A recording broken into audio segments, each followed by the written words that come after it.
नमस्ते दोस्तों। आज हम लोग पढ़ेंगे limit points of zeros and poles. तो पहली थ्योरम हम लोग इससे रिलेटेड पढ़ने वाले हैं। Theorem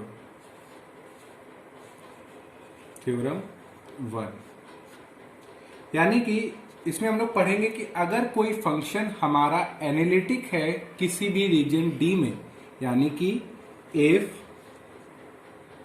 F Z is an analytic function in a simply connected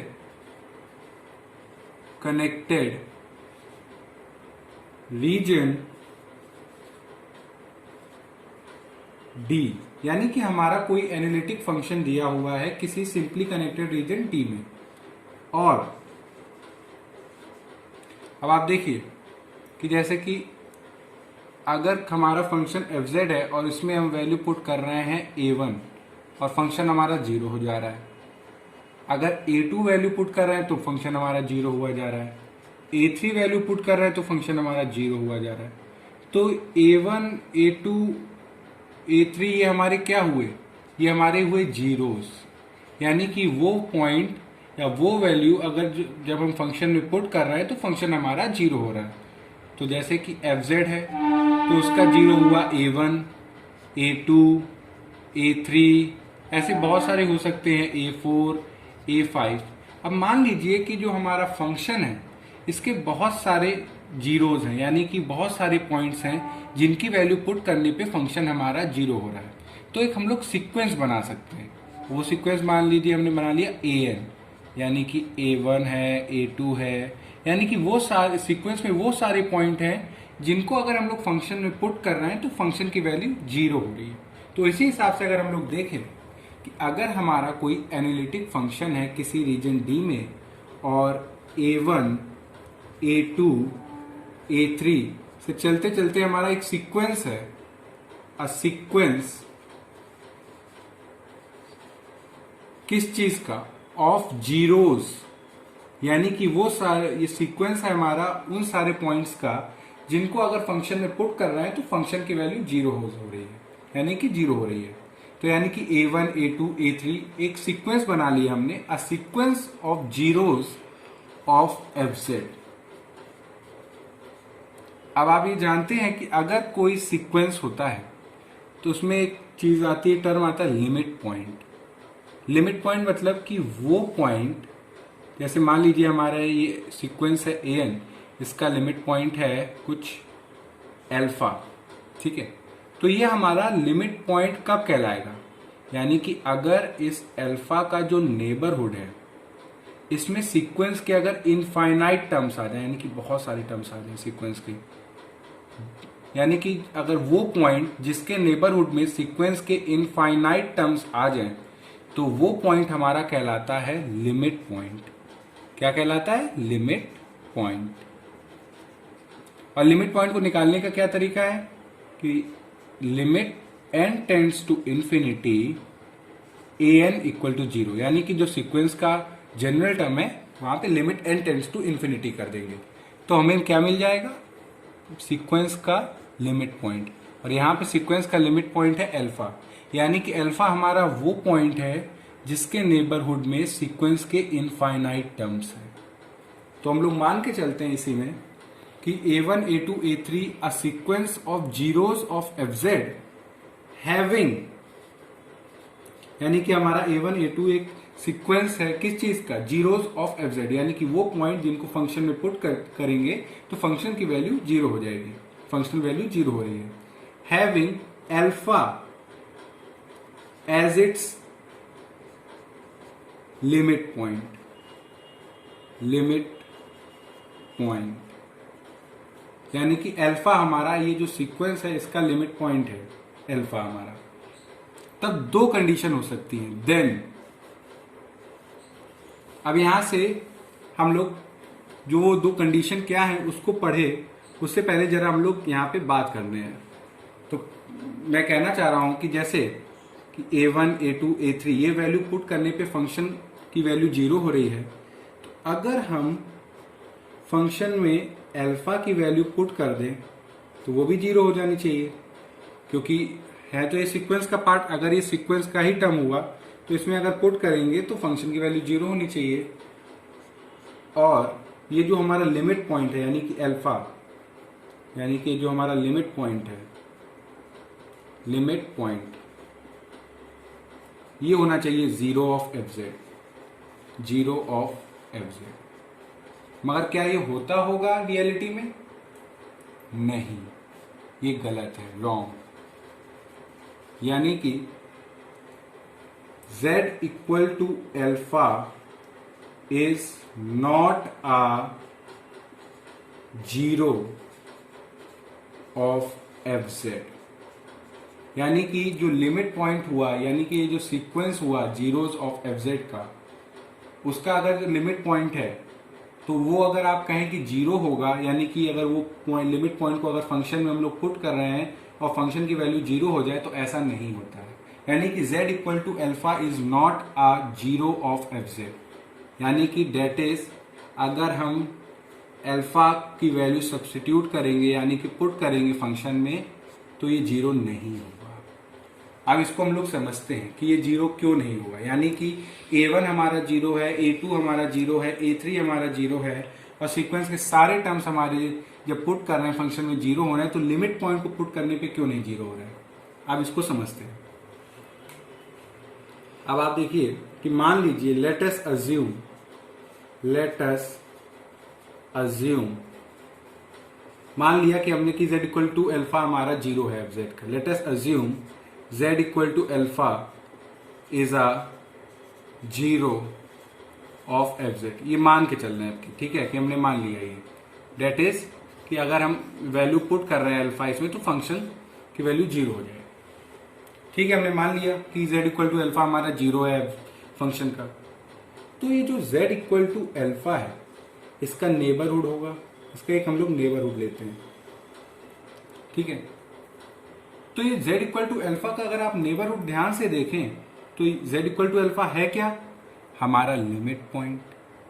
और हम लोगों ने लिमिट पॉइंट की डेफिनेशन अभी क्या समझी है कि लिमिट पॉइंट हमारा वो पॉइंट होता है जिसके नेबरहुड में सीक्वेंस के इनफाइनाइट टर्म्स होते हैं। यानी कि अगर आप z इक्वल टू अल्फा का बहुत छोटा से भी छोटा अगर आप नेबरहुड लेंगे, तो इसमें सीक्वेंस के बहुत सारे पॉइंट्स होंगे, यानी कि सीक्वेंस के बहुत सारे टर्म्स होंगे। किसमें? z इक्वल टू अल्फा, यानी कि जो हमने z इक्वल टू अल्फा का नेबरहुड लिया है, इसमें हमारा an1 होगा, an2 होगा, an3 होगा, ना जाने कितने पॉइंट्स होंगे z इक्वल टू अल्फा के नेबरहुड में। और ये सारे पॉइंट्स को जब हम लोग फंक्शन में पुट करेंगे fz में, तो 0 हो रहा है। यानी कि ये सारे क्या हुए? जीरोस। an1 an2 an3 और भी बहुत सारे होंगे, वो सारे क्या होंगे? Zeros of fz।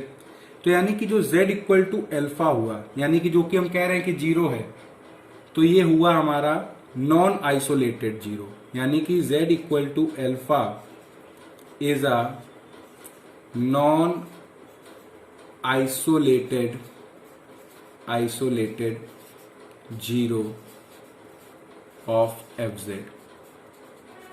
Non isolated 0 of fz, ये हम कह रहे हैं कि जब मान के चल रहे हैं कि हमारा z इक्वल टू अल्फा 0 है, हमने इसका नेबरहुड लिया, और आपको पता है कि z इक्वल टू अल्फा एक हमारा लिमिट पॉइंट है, तो यानी कि इसके नेबरहुड में सीक्वेंस के इनफाइनाइट टर्म्स होंगे। और ये सीक्वेंस के जो इनफाइनाइट टर्म्स हैं वो सारे टर्म्स हैं कि जिनको अगर फंक्शन में पुट करेंगे तो फंक्शन की वैल्यू 0 हो रही है। तो यानी कि z इक्वल टू अल्फा हमारा 0 तो है, मगर ये नॉन आइसोलेटेड 0 है। क्यों? क्योंकि इसके नेबरहुड में बहुत सारे 0 और एग्जिस्ट कर रहे हैं, इसलिए ये अकेला नहीं है। मगर हम लोगों ने एक थ्योरम पढ़ी है कि zeros of an analytic function, ये थ्योरम हम लोगों ने प्रूव भी की है। अगर आपको ये देखनी है तो ऊपर आई बटन दिख रही होगी, उस पर क्लिक करके आप इसका प्रूफ भी देख सकते हैं। यानी कि जो जीरोस होते हैं एनालिटिक फंक्शन के, वो आइसोलेटेड होते हैं। मेन वर्ड पे आप फोकस करिए, आइसोलेटेड, ये वर्ड, यानी कि जो जीरोस होते हैं किसी भी एनालिटिक फंक्शन के वो आइसोलेटेड होते हैं। यानी कि अगर आप कोई जीरो है किसी फंक्शन का, यानी कि वो पॉइंट जिसको पुट करने पे फंक्शन की वैल्यू जीरो हो रही है, तो उसका अगर आप नेबरहुड लेंगे तो उसके नेबरहुड में कोई दूसरा पॉइंट नहीं एग्जिस्ट करेगा जिसको अगर हम फंक्शन में पुट कर दें और फंक्शन की वैल्यू जीरो हो जाए। तो यानी कि zeros of an analytic function are isolated. तो यहाँ पे तो कॉन्ट्रडिक्शन अकर हो गया, क्योंकि हम तो कह रहे हैं कि z equal to alpha zero है और ये नॉन आइसोलेटेड जीरो है, मगर थ्योरम हमारी कहती है, इसका एक रिजल्ट है वो कहता है कि जो जीरो होता है वो एनालिटिक फंक्शन का वो आइसोलेटेड है। तो कॉन्ट्रडिक्शन अकर्स, कॉन्ट्रडिक्शन अकर्स, यानी कि ये रिजल्ट तो गलत नहीं है, यानी कि जो हम लोगों ने माना ये गलत है, ये गलत है। रिजल्ट तो हमारा सही है कि जो जीरोस होते हैं एनालिटिक फंक्शन के वो आइसोलेटेड हो सकते हैं। तो कॉन्ट्रडिक्शन अकर्स, तो हम कह सकते हैं कि hence z equal to alpha can not be zero of function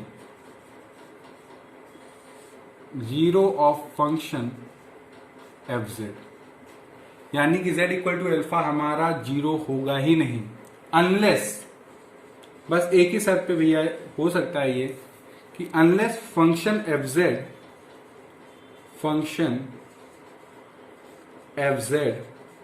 is identically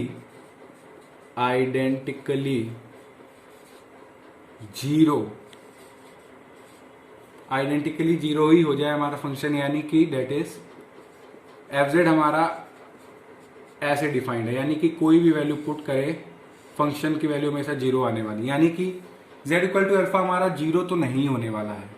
बस एक ही चीज हो सकती है कि हमारा फंक्शन आइडेंटिकली जीरो हो जाए in the region D, in the region D। तो यहां पे आते हैं, तो हम लोग क्या बात कर रहे थे कि अगर कोई फंक्शन हमारा एनालिटिक है किसी भी रीजन D में और a1 a2 a3 एक हमारा सीक्वेंस है जीरोस ऑफ fz, तो जो हमारा लिमिट पॉइंट होगा इस सीक्वेंस का, उसकी वजह से then either fz vanishes identically, यानी कि fz इक्वल टू जीरो, यानी कि पहले से ही जीरो है, या फिर और एल्स। अब आते हैं कि दूसरा क्या हो सकता है, पहले रिजल्ट लिख लेते हैं फिर उसको हम लोग प्रूव करते हैं कि क्यों। या तो हमारा फंक्शन आइडेंटिकली जीरो हो अगर अल्फा हमारा लिमिट पॉइंट है, या हमारा फंक्शन हैज एन, ये बहुत इंपॉर्टेंट रिजल्ट है, आइसोलेटेड essential singularity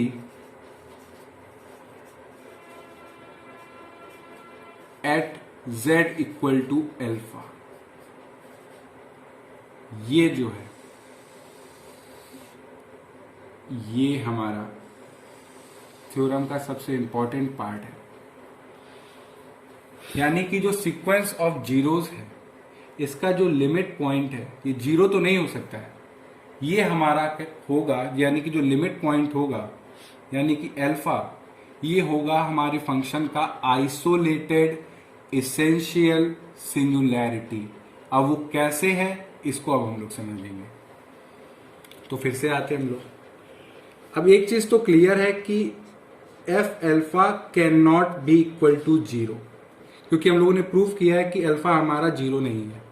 तो यानी कि जब वैल्यू पुट करेंगे तो फंक्शन हमारा वैनिश नहीं होगा, जीरो नहीं होगा। तो अल्फा का अगर हम z इक्वल टू अल्फा का अगर हम नेबरहुड ले रहे हैं तो आप देख सकते हो कि फंक्शन हमारा इस नेबरहुड में हर जगह जीरो हो रहा है सिवाय एक पॉइंट को छोड़ के, वो है z इक्वल टू अल्फा। अब z इक्वल टू अल्फा पे क्यों नहीं फंक्शन हमारा जीरो हो रहा है ये हम लोगों ने सीखा। तो ये हमारा z इक्वल टू अल्फा एक तरह की सिंगुलैरिटी हो गई। z equal to alpha is a singularity.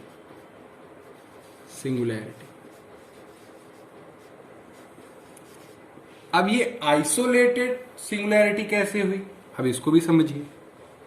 z equal to alpha है, अगर आप देखें z इक्वल टू एल्फा का जो नेबरहुड है, इसमें फंक्शन हमारा हर जगह एनालिटिक है।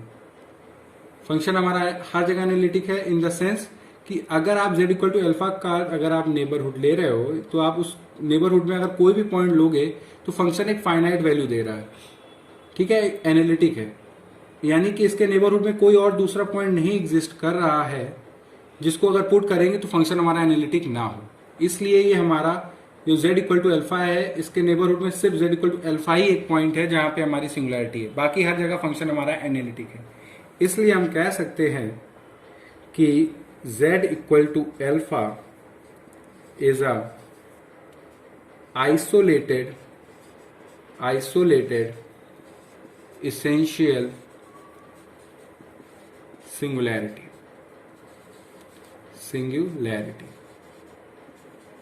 तो यही थी हमारी थ्योरम, और थ्योरम को हम लोगों ने एक बार मैं आपको फिर से एक बार रीड करके समझा देते हैं, जिससे आपको ये चीज पूरी तरह से क्लियर हो जाए कि हमारी थ्योरम क्या है।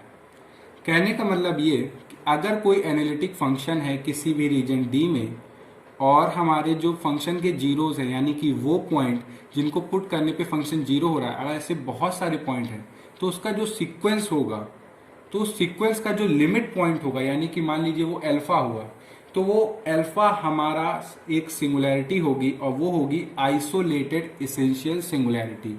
किस पॉइंट पे? लिमिट पॉइंट पे, यानी कि z इक्वल टू अल्फा पे। ठीक है, ये हमारा जो लिमिट पॉइंट होगा ये जीरो नहीं होगा, ये हमने समझा। तो ये थी हमारी थ्योरम। तो इस थ्योरम से हम एक कंक्लूजन क्या निकाल सकते हैं कि जो लिमिट पॉइंट होता है, limit point of a sequence of zeros of a function fz, यानी कि limit point of a sequence of zeros of function fz is a, यानी कि जो लिमिट पॉइंट होता है sequence of zeros of a function is a isolated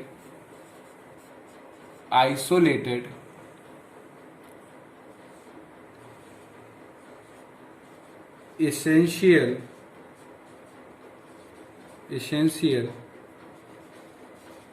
singularity. यानी कि जो जीरो, अगर कोई हम सीक्वेंस बनाते हैं किसका, जीरोज ऑफ अ फंक्शन, यानी कि वो पॉइंट जिनको पुट करने पे फंक्शन जीरो हो रहा है, तो उसका वो जो सीक्वेंस होगा, उसका जो लिमिट पॉइंट होगा वो होगा आइसोलेटेड एसेंशियल सिंगुलैरिटी। ये हम लोगों को एक कंक्लूजन मिला, और इसका हम लोग यूज करेंगे जब बहुत सारी प्रॉब्लम इससे रिलेटेड भी करेंगे हम लोग तब। अब दूसरी थ्योरम क्या कहती है, वो पोल से रिलेटेड है, थ्योरम 2। जैसे हम लोगों ने बात की कि जो sequence of zeros of function है जीरोस के लिए, अब कि हमारा जो सीक्वेंस है वो पोल्स का है, तो उसका जो अगर लिमिट पॉइंट होगा, यानी कि limit point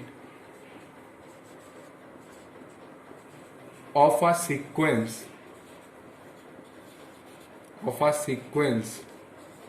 of poles of a function fz is a non-isolated essential singularity।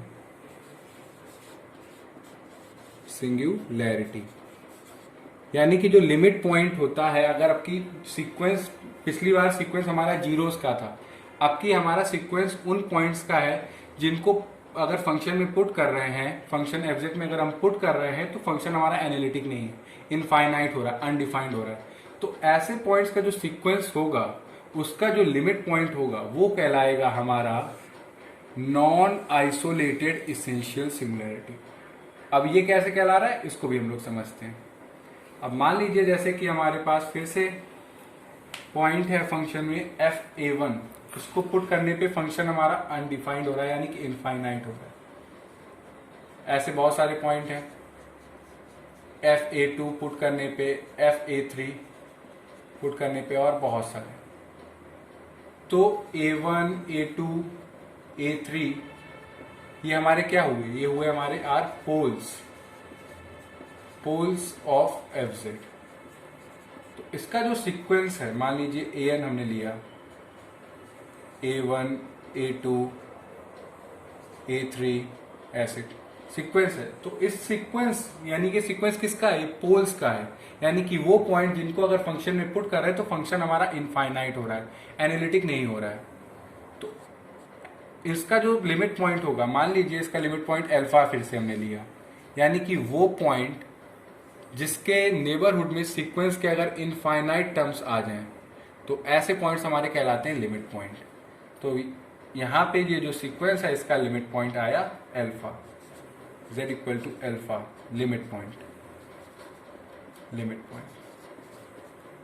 तो आप इसको समझिएगा। अब जैसे z इक्वल टू अल्फा है, ये हमारा लिमिट पॉइंट है,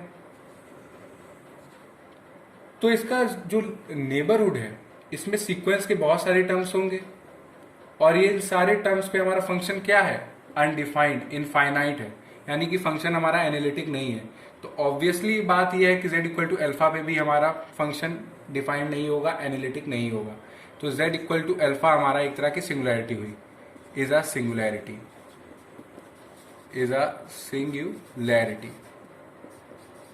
ठीक है। और ये नॉन आइसोलेटेड क्यों हुआ, आप इसको देखिए। z इक्वल टू अल्फा का जो नेबरहुड है इसमें बहुत सारे पॉइंट्स हैं या सीक्वेंस के बहुत सारे टर्म्स हैं जहाँ जिनको अगर हम फंक्शन में पुट कर रहे हैं तो फंक्शन हमारा एग्जिस्ट नहीं कर रहा, इनफाइनाइट हो रहा है, एनालिटिक नहीं हो पा रहा है। तो z इक्वल टू अल्फा के जो नेबरहुड है यानी कि इसमें बहुत सारे पॉइंट्स हैं जहाँ पे फंक्शन हमारा डिफाइंड नहीं है, तो यानी कि ये सारे पॉइंट्स क्या हुए, सिंगुलर पॉइंट्स हुए। तो यानी कि z इक्वल टू अल्फा अकेला तो है नहीं, और भी पॉइंट्स है इसके नेबरहुड में जिसकी वजह से फंक्शन हमारा डिफाइंड नहीं हो पा रहा है। तो ये हमारा अकेला नहीं है, इसलिए z इक्वल टू अल्फा हमारा नॉन आइसोलेटेड इसेंशियल सिंगुलैरिटी है, इसेंशियल सिंगुलैरिटी।